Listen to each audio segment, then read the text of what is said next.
Welcome back to the Sully Scoop, where three lifelong Husker bros dive in depth on all surrounding the new era of Husker football, where our cups never run dry of the Rule-Aid under head coach Matt Rule. Made by fans for fans with JSul, BSul, and TSul.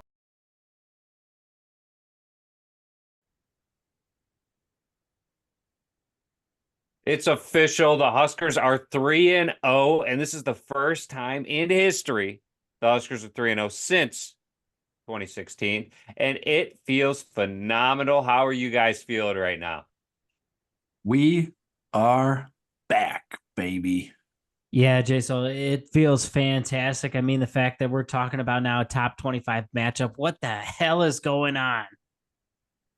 Not just a top 25 matchup. We're talking about a top 25 matchup between Illinois and Nebraska. I mean, I don't even know the last time Illinois was ranked, but it has been a long minute since the Huskers have been ranked. And JSul, after this weekend, it's going to be a long time for the Illini to get ranked again. That's exactly what I'm expecting, a beat down, but maybe not, I guess. I'm getting a little ahead of myself. Don't want to give away my prediction just yet, folks. We got to dive into the Northern Iowa game. And there wasn't much at this game to, take away other than it looked a lot like Colorado out there. Yeah, JSul, I got to tell you, there's something that I've seen on a ton of Husker sites, and I just got to knock it down. I got to tap it out. What is with these Husker fans complaining about the second halves of these football games? Claiming that they expect 50 points, 60 points, whatever the hell they're talking about. Look, the last 7 years, we've tried that, and we've lost all those games. So a win is a win. Take it and be happy, because a second half, although we're not lighting up the scoreboard, we're not giving up anything. The teams are dead. They're flat. It's over. And that's exactly what you want out of a team. Yeah, absolutely. We're talking about a team in Nebraska that would lose in the fourth quarter. They would play the fourth quarter and they would lose a game. It didn't matter how much we were up by. And now we are getting the game over at halftime and just holding onto the ball, running the clock. That is Big Ten football. So the Huskers, this is exactly what I want to see from the Huskers. I mean, they are getting ahead, staying ahead, running the clock, get out of there with a win. What more can you ask for? That is what great teams do, is win. Yeah. Keep running the clock. Keep doing what you're doing. Who cares? At the end of the day, Northern Iowa was bleeding out their own clock. So our offense didn't have to do anything. We saw the way that the game was going. Their only play that they had that was working was the quarterback run. He gets 6 yards. So you could take that 6 yards and then do some other stupid stuff. And next thing you know, 10 minutes of game clock is gone and you guys are punting. Yeah, I think Northern Iowa's only play that was successful was the quarterback run, because we weren't spying the quarterback throughout the game, because I don't think that was his strength.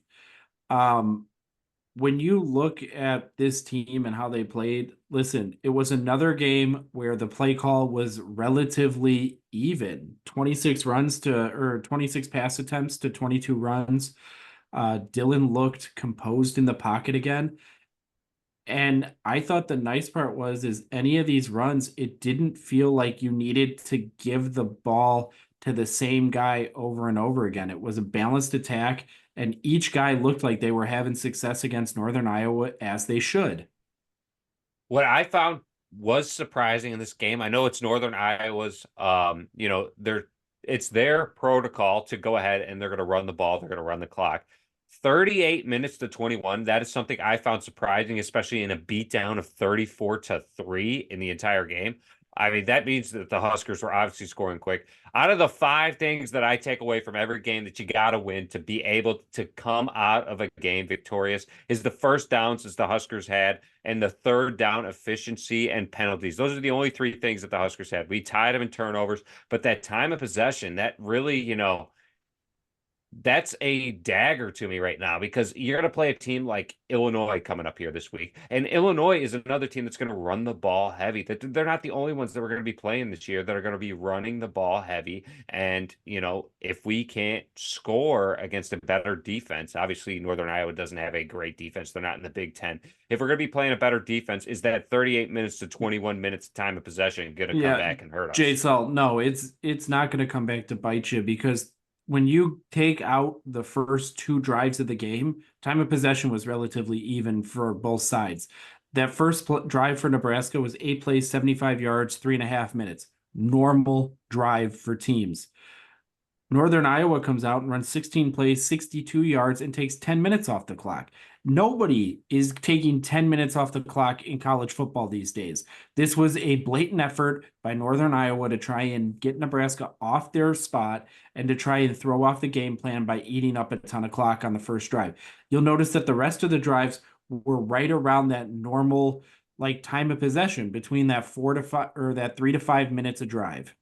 Let me tell you, JSul, if you can go out there and you can control the ball for 10 minutes, I don't know any team out there that wouldn't want to do that. That sounds incredible, and that's a heavy stat line that any team would want.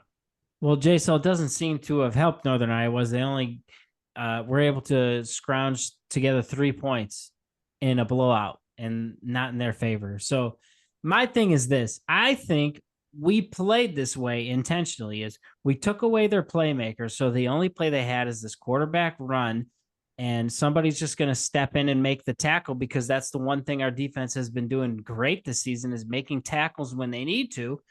And we just wait for them to beat themselves. And that's what we did.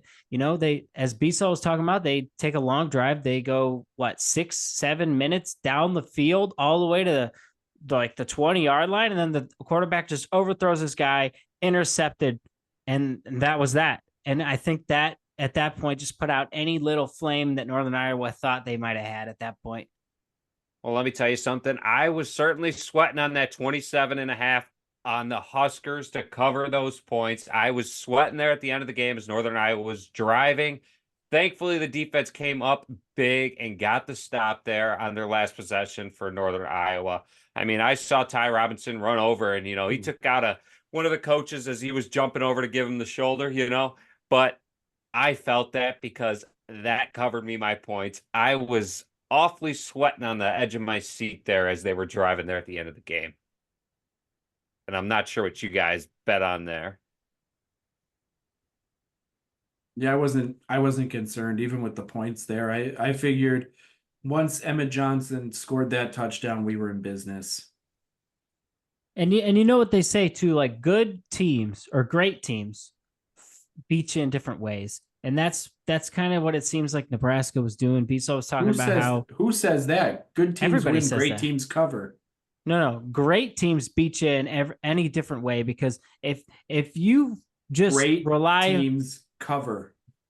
The great teams beat you in all different ways, JSul. And so you might cover because of that, but that's what it turns into. Because if you play a team that's really good against the run, all of a sudden Dante Dowdell is struggling to run, Raiola's going to beat you through the air. You got to be able to do it all different ways. And that's what these first 3 games of this season were treating us to prep for the Big Ten because we know the way the Big Ten plays, but it doesn't work against teams that can do it all, like Ohio State.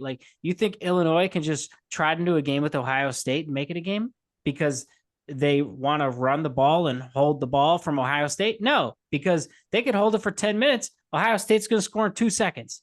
And so you better just keep up with them is what it comes down to. And that's what Nebraska's trying to do. And so the second halves, we've just been, let's just run the clock out. Let's just burn out this candle. That's what it's been, and it's been awesome. And that's what we got to keep doing because that's what the team hasn't done for several years now. Now, absolutely, but I do want to say that the Huskers did. I don't know if they were struggling as much with Dante Dowdell as he was averaging 9.2 yards, and thankfully we had a guy right behind him averaging 12.5 and Emmett Johnson. Otherwise, I don't know what we would have done with just Raiola averaging 10.7 yards per pass on this game. Yeah, either way, it was a good win. And let's face it, we should beat an FCS opponent 10 out of 10 times. I don't think that's a school that you ever should not come out strong against and win. But I got to ask you guys a question. We are now a fourth of the way through the season. Are there any of your hot takes that you would like to, that you wish you could wipe off the board at this point, being 3 games into the season? Well, I know one JSul should certainly be. JSul wishes he could just wipe about everything he said. Just clean the slate completely for everything he said on every broadcast so far for this season. Actually, that is a complete lie and a false statement there, as I do believe I said that Dylan Raiola would set the record for passing yards in a single season for the Huskers. He's well on his way, folks, and I believe it is going to be completed if he stays healthy for the rest of the year. But I do want to say that JSul, I think, wants to come out here and revoke his one about, going to be the best wide receiver and have the most yards out of anybody in the Huskers history. Remember, he's going up against Trey Palmer, Yep. who is now in the NFL and for the Tampa Bay Buccaneers, and set the record in a single season. However, Trey Palmer was about the only person touching the ball that year from the quarterback in Casey Thompson. This year, Dylan Raiola is spreading the ball with ease. It is going to be getting a lot of recruits coming in, but I do believe Jalen Lloyd will not be setting that record there, JSul. I know he did have a big game and one big catch this week, but are you going to be revoking that one? Yeah, JSul, it's going to take a lot more than one catch, considering he's dropped like 4 big plays. If you're going to set that record, you can't be dropping those passes through 3 weeks in the season. That would definitely be the one that I would like to revoke here and take off. I'm going to lock it in. I'm going to cheer for it to happen. God bless Jalen Lloyd, and I hope he does well. I got to ask you, though, JSul, it didn't sound like you wanted to take anything off the board here. Not even that Alabama is going to finish outside the top 20 and miss the college football playoffs? Or Dabo is going to get fired at Clemson? Now, when did or I Florida say that State's going to be the 1 seed in the playoffs?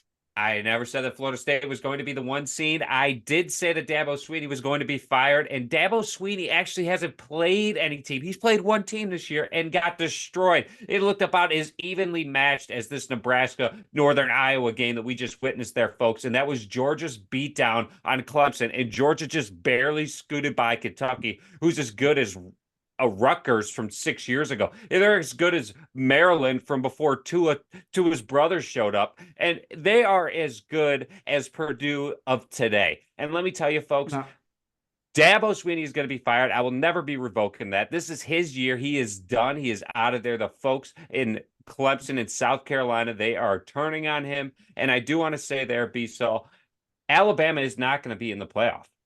I am not revoking that. I don't know if I ever said that they wouldn't be in the top 20, but they won't be in the top 12. You did when we did the picks. You said they would finish outside the top 20. Yeah. And then JSul jumped on you that they wouldn't be ranked, and you were like, there's 5 spots outside the top 20, JSul. Well, let me tell you something. If they're 15 or they're 21, what the hell's the difference if you're not in the playoff? Yeah, well, here's the other side, JSul. I'm giving you a hard time about Alabama because they look like one of the top 5 teams in the country right now. But let's not forget that JSul came out play in the SEC. Said JSul said there would be no Big 12 teams to make the college football playoffs this year. And I got to wonder, are you regretting this pick knowing that there are 3 of them that look like they have a shot at making it this year? Who are the 3 of them you're counting? You think there's going to be 3 Big 12 teams in the playoffs? I'm not saying 3 of them are making it. I'm saying at the moment right now, you could pick from 3 of them as an opportunity to make the playoff. And JSul, I just got to ask you, of those 3 teams that you're talking about are going to make the playoffs for the Big 12, how many of them? 3 are going to make it. I said 3 of them have an opportunity to, and you said there wouldn't be a Big 12 team close to making the playoffs. JSul, I'm just trying to clarify your words here, okay? And besides that point, how many of those Big 12 teams that you're talking about, how many of them are ranked inside the top 12 right now? 1. And what ranking number are they? They're 12, 13, and 14. And you didn't even talk about the fact that team that's 12th also almost lost this week. I ain't too worried about that pick. You see all those SEC teams in there?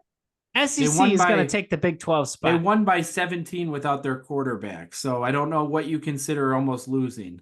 Yeah, because they ran it up in the fourth quarter. Okay. And the team that's at number 13 won by, 25. And the team that is at 14 won by, 24 points. So again, JSul, you're sitting here panicking and shaking in your boots because the Big 12 will be in the college football playoff, like JSul and I now both hold said. on. Now, if you recall, we did have a session where we all sat down together and on air, and I said I want to replace Michigan with Kansas State. That is what I said before the season had started, and you guys were like, "I already wrote them down. I'm not counting them." And guess what? That's going to happen. So you're giving me credit for Kansas State. That's exactly what happened when I said Florida State was not going to make it either. When I heard that DJ Uiagalelei was going to be their quarterback, I said I did not want to have them in the playoff. But moving on from that, I do want to state that you guys are coming out here and saying that I'm saying Alabama not making it is such a bad pick. They've beaten Wisconsin, USF, University of South Florida. First of all, Wisconsin is atrocious this year. University of South Florida, you couldn't even point them out on a map. You don't even know where Florida's at. And then we're talking Western Kentucky. Western who?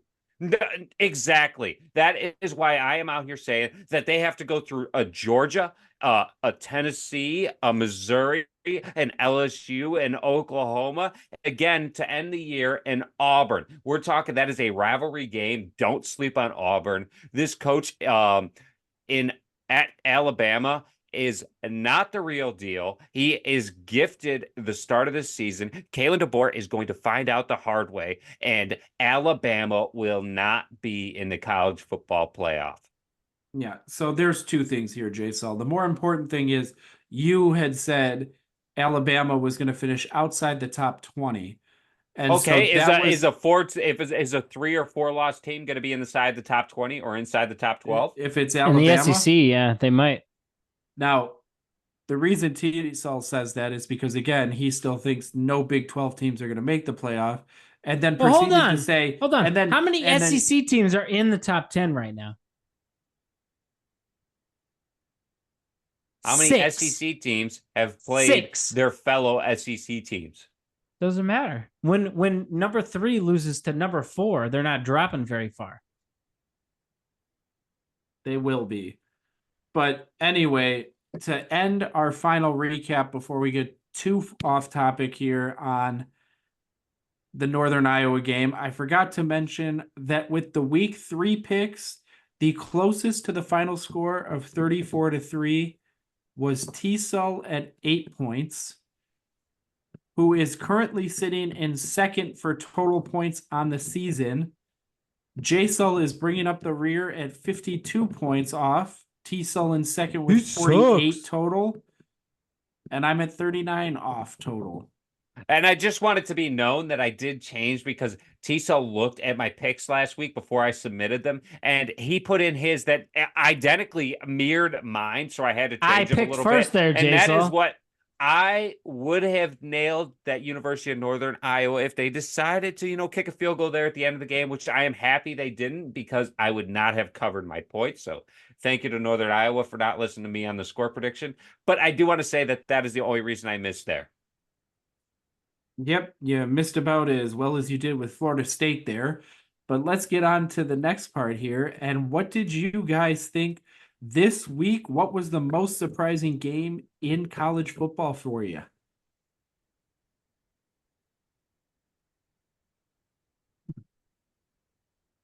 Well, go ahead.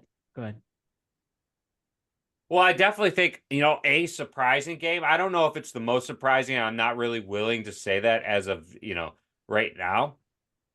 But certainly you have to look at Georgia barely scooting by Kentucky.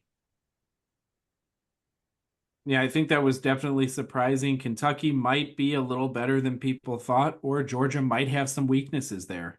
I certainly think they have some weaknesses there, JSul. I am just going to go ahead and say it. I don't think Georgia is the same team we've seen for the past 3 to 4 years. Obviously, kids come into college, kids leave college, but they are certainly not the same team that they have been.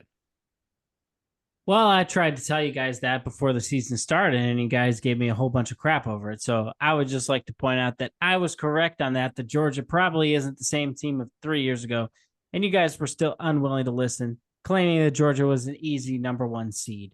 But my most surprising pick this week, I'm jumping also to another SEC team that underwhelmed me, and that's Missouri. They played a close game with Boston College, only pulled it together right before half, but then also almost gave it back in the fourth quarter. And they ended up only beating Boston College by 6.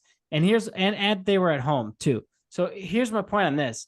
If Missouri is struggling with Boston College, as soon as SEC starts, they're done for. That team, they're not #6 in the country. They're not going to the college football playoff. At the end of the season, they're lucky if they're going to be sitting at 24 or 25. I think they're going to be unranked at the end of the season. Spoken like somebody who did not pick Mizzou this year. I tried to warn you guys off that one. Yeah, I, however, am going a different route on most surprising game of the week. And it was Indiana blowing out UCLA on the road. And listen, I told you guys I thought UCLA was going to be a bottom feeder this year. I didn't think they were all that good. But I thought Indiana was going to be one of the worst 2 teams in the Big Ten. I mean, JSul thought Indiana was the worst. I thought Purdue. I got to tell you, JSul, Purdue wouldn't have scored 42 points on UCLA. And neither Purdue's would Minnesota.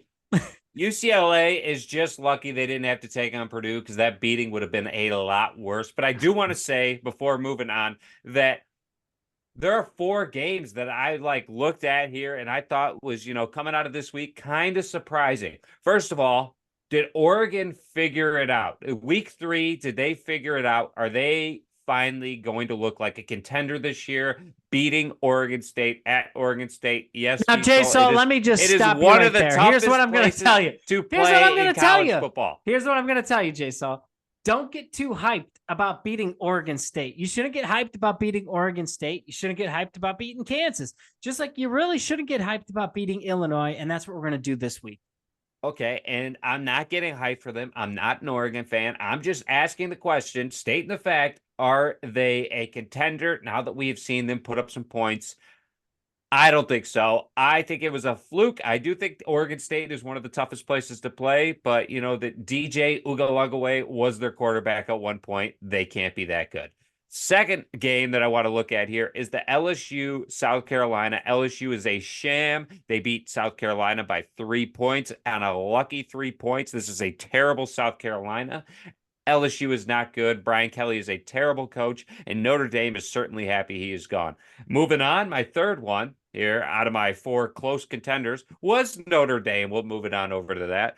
Is Purdue. What would be the score of Purdue versus NIU? That is certainly something that I just want to know. I wish we could make it happen and see what would happen, because Notre Dame losing to NIU and coming out and whooping Purdue by 59 is certainly surprising.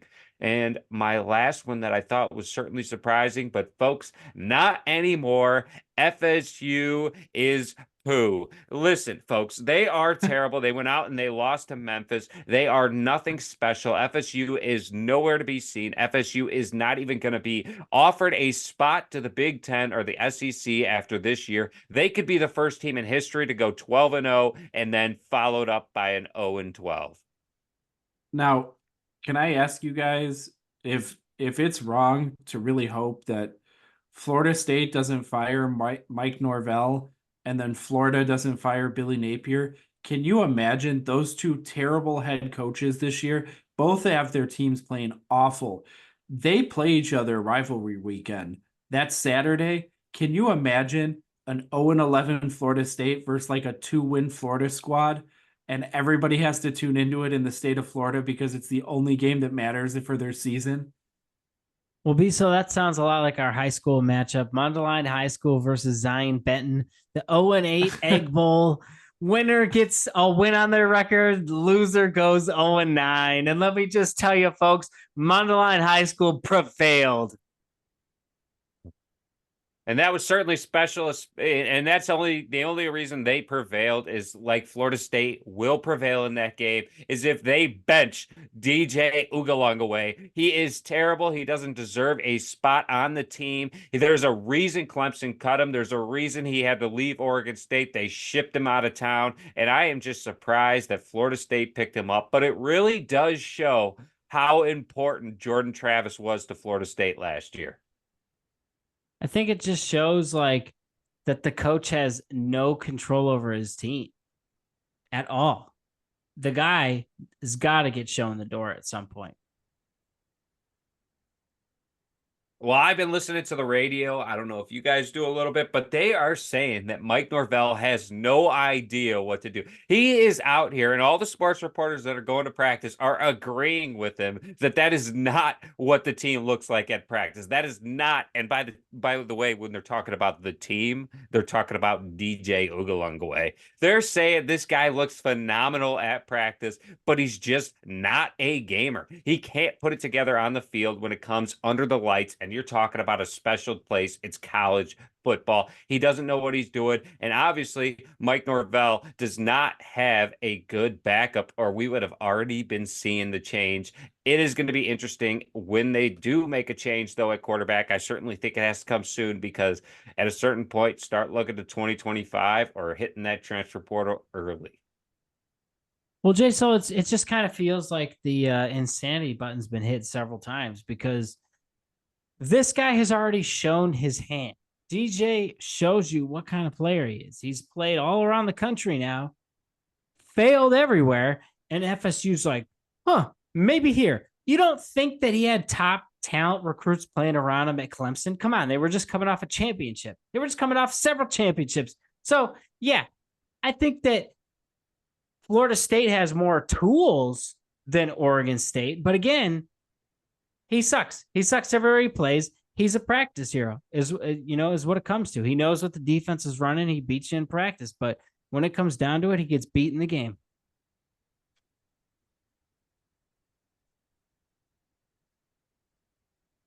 And who does that remind you of former Husker quarterbacks? Who do you think that reminds you of when it comes to the game? He just can't win. That, my friends, is Adrian Martinez until he went out the door and made it to the league and went on to play professionally. He was the MVP.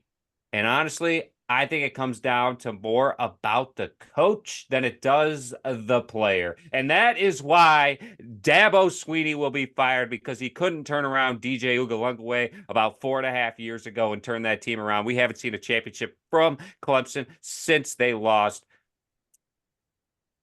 their quarterback, who went to the Jacksonville Jaguars in the first overall pick.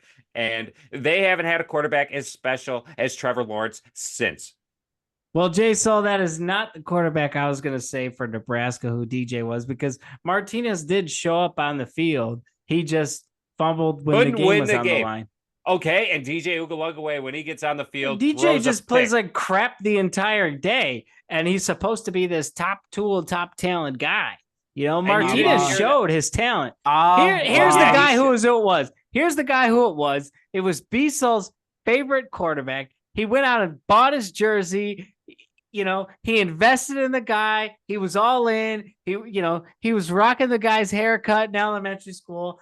The guy's name is Sam Keller. JSul was all about Sam Keller when he came to town. He didn't stop talking about Sam Keller the entire offseason until he showed up. And after game one, JSul was ready to kick him out the door. Yeah, I'll have you know, it's not Sam Keller. It's Cody Green. Cody Green. Another one of JSul's guys. Is exactly. JSul's all about Cody Green. Cody Green this, Cody Green that. Oh, he could be the next Brett Favre for Nebraska. Just wait. Cody Green was a 4-star dual threat quarterback out of Texas who amounted to nothing at the at the university here. And so that is exactly what DJ Ugalunga, may I take your order? That's exactly who he is.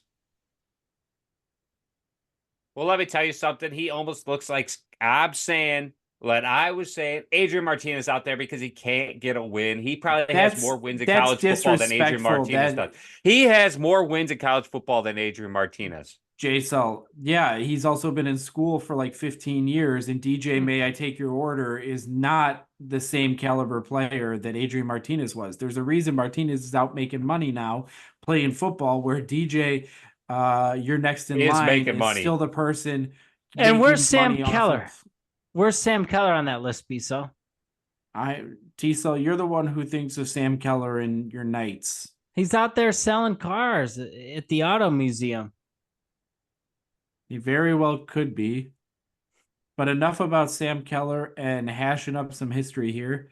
Let's get on to I Hate Orange Week. And who do you boys, how are you feeling about Illinois coming to town to play the Huskers? Well, B-Saw, I feel good because the Suls are going to be there. JSul and T-Saul, we're going to be there on campus at the game. Illinois. Come on, guys. It's Illinois. I'm feeling great. I'm feeling positive. We're going to be 4-0.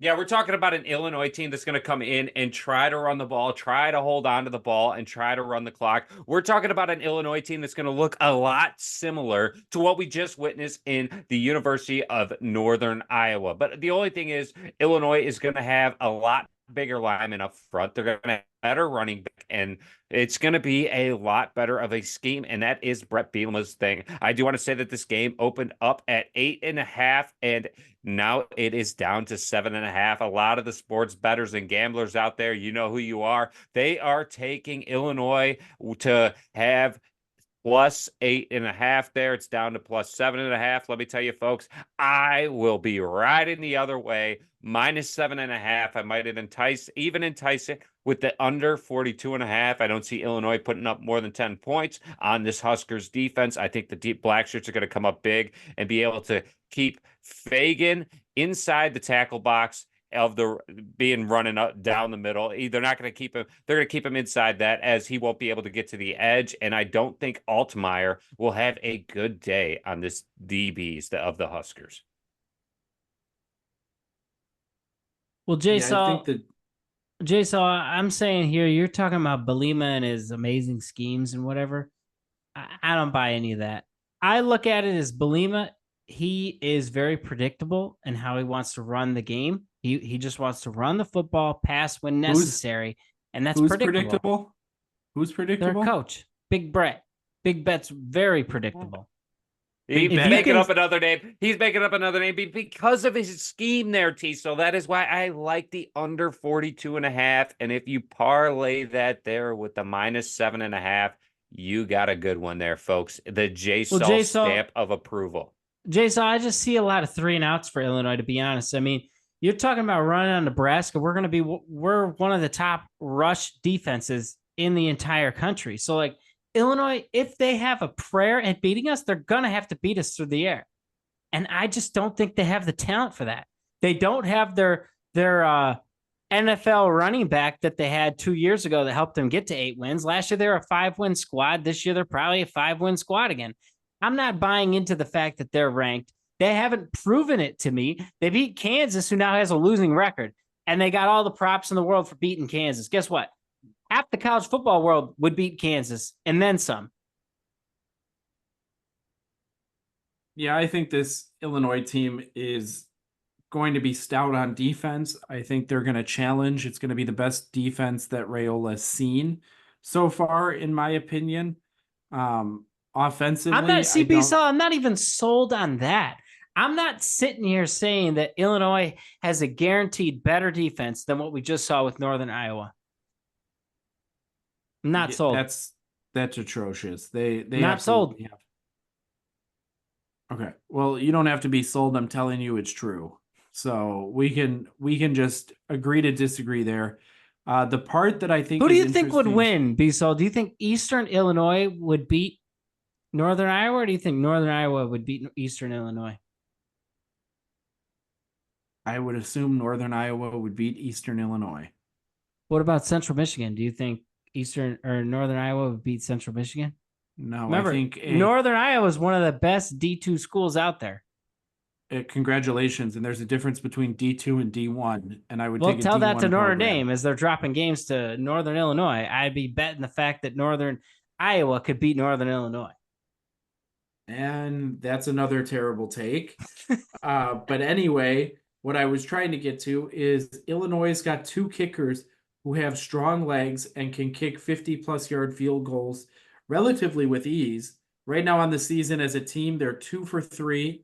One kicker has a 59-yarder. So it would not surprise me if Big Brett decides that as soon as they get into that long field goal range, if Nebraska's defense holds, they're going to just try and take as many points as they can and hope that their defense can bend and not break against Nebraska, because our kicking game is poor. I can certainly agree with that. However, I get in the end zone to win. I do want to call out JSul. They are not a Division II squad there in Northern Iowa. Well, JSul, thanks for calling me out there. But here's what I'm going to tell you: D1, AA, D2. I don't give a damn. They don't play in the Big Ten. They don't play in the Big 12, the SEC, whatever. They don't play. I don't care unless they're on our schedule. And BSul, you're talking about these amazing kickers that Illinois has out there. I hope that they're using their kickers, because that means they're not scoring touchdowns, because they could kick 2 field goals for every touchdown we score, we win. So they kick field goals all day long. As far as I'm concerned, if we're scoring touchdowns. Well then, JSul, I would expect you to really care about this Northern Iowa team, as they were on our schedule there, buddy. So I would expect you to, know something about them. And as you said, you would only care if they were on our schedule, and they are, and they were, and we beat them. So I can't be any more excited, except for this Illinois game Friday night in Lincoln on Fox, 7 p.m. I and JSul and I will be at the game, and we're looking forward to it. I am going to go ahead and say I have the Huskers coming out on top. I see a 28-10 victory. Wow, that's a big change there from the beginning of the season there, JSul, where you picked a loss to Illinois. Yeah. Like I said there, BSul, throw out my picks as soon as I saw that Colorado game. And actually, as soon as I saw that UTEP game, throw them out. I saw a dynamic offense that mixed in a quarterback and a running back. We actually have a quarterback. We don't have running backs out there that can, trying to throw the ball in Jeff Sims or, Harburg, or Chuba can't throw a ball, Purdy, or Chuba throws a pick, Purdy, or guys out there looking to lose the game. This defense is going to keep us in every single game. And finally, we have an offense that isn't going to turn the ball over consistently. Do you want to know what's really interesting about that and that whole rant you just had?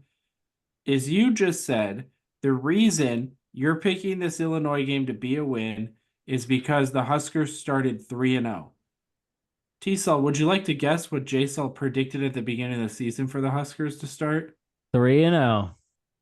Correct. But it wasn't just that I picked them 3-0. It is how they have looked and how good they have proceeded to show me they are. It is not just 3-0. It is 3 big blowout wins. A big blowout win against Colorado. Now, I predicted at the beginning of the year that they would beat Colorado, but I thought it was going to be a shootout. I didn't expect this defense to come out and play phenomenally, better than I even expected against these, speedsters out in Colorado. And it truly showed me that, this defense is one to reckon with. And then you're talking about a Northern Iowa team that is going to come out and run the ball down everyone's throats. And we held them to only 3 points. Illinois is going to be in a tough place to play in Lincoln, Nebraska come Friday night.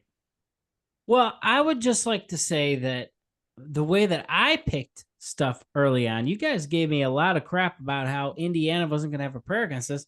And Indiana's looking pretty good to start the season. JSul gave them props. JSul said he was impressed with the school from Indiana. I mean, those words, Indiana and good, have never come out of JSul's mouth before. So it's just a shock. And I want my props at this point that Indiana has a better shot to beat us than Illinois. I want to hear you say that, JSul. No, I wouldn't go there. I would not go there. I think we're going to beat Indiana by a lot more than that, JSul. A lot more than that. But I do want to say that my prediction of beating Illinois is a decent team. Illinois beat a Kansas, which put them on the downslope, but they barely beat Kansas. This is a Nebraska team that's not coming in to mess around. I think this game is over at halftime, and I think we're going to see the running clock come the second half, and the Huskers are going to continue to run the ball and get out of there with the win. Now, JSul, I have a similar story, but I'm going to end it a little different way. All right. I believe that the coaching staff at Nebraska has been holding off in the second half of these football games. And I think Colorado was the only game they were prepared to let loose in the second half, but they didn't need to because they let loose in the first half. And I think that's the only game that they sent everything they had at Colorado, and you saw how overwhelmed Colorado was at halftime. I believe that's coming for Illinois. I'm suspecting here that we're going to go for over 300 yards on the ground against Illinois, and I think it's going to be 3-4 guys doing it. I think we're going to, you know how they say it's the straw that broke the camel's back? In this instant, I think it's going to be like 5 or 6 straws that break this camel's back. I think they're preparing for Raiola to come at them through the air, and I think we're going to attack them at the ground game, and we're going to just destroy that defense. They don't have a prayer of a shot. We take 35 points. They get 6 because they can use their long leg kickers just to try and up the points at the end. Yeah, JSul, I wish I had your confidence there. I think it's going to be a closer game. I'm kind of like JSul. I think the Huskers should win this game. I think they should win it easy. I think Illinois scores a late garbage time touchdown to make it a little bit closer than it was. I've got right under the spread there, JSul. I've got 24-17. Yikes, B-Sol. If you're picking Illinois this close of a game, then you better buckle in for the rest of the season. Is all I'm going to say. Illinois is not even the third best team we're going to play on the season. No, but this will be the first big test that Nebraska's got this year. And I think it's Colorado was a bigger test. Colorado was a bigger test. Colorado's and we answered the bell. We answered the bell. Squad.